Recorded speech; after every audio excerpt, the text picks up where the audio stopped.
चला काकू, तुमचं काय नाव? चला जावा. साहेब नमस्कार. चला आत, चला आत. कुठं मतदानाला का?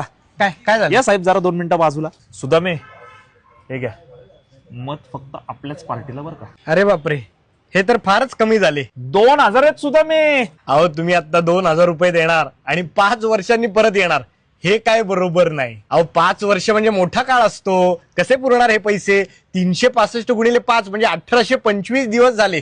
आता तुम्ही 2000 रुपये दिलेत म्हणजे 2000 भागिले 1825 दिवस म्हणजे दिवसाला साधारण 1 रुपये. तुम्हीच सांगा, माझा 1 रुपये दिवसाला काय होणार आहे? अच्छा एवढंच ना, मग सांगा ना किती देऊ. तुम्ही कितीही पैसे दिलेत ना तरी कधी ना कधी ते संपणारच आहेत. पण मराठी माणूस आता जागा नाही झाला तर अख्खी मुंबई संपेल, आणि मुंबई गेली तर आपली ओळखही संपेल. आणि अशा किरकोळ पैशात आम्ही आमच्या हुतात्म्यांचं बलिदान वाया जाऊन नाही देणार. सुदामे जास्त बोलू नका बरं का. आमचं मत आता फिक्स आहे, ठाकरेंना म्हणजे सुरक्षित मुंबईला.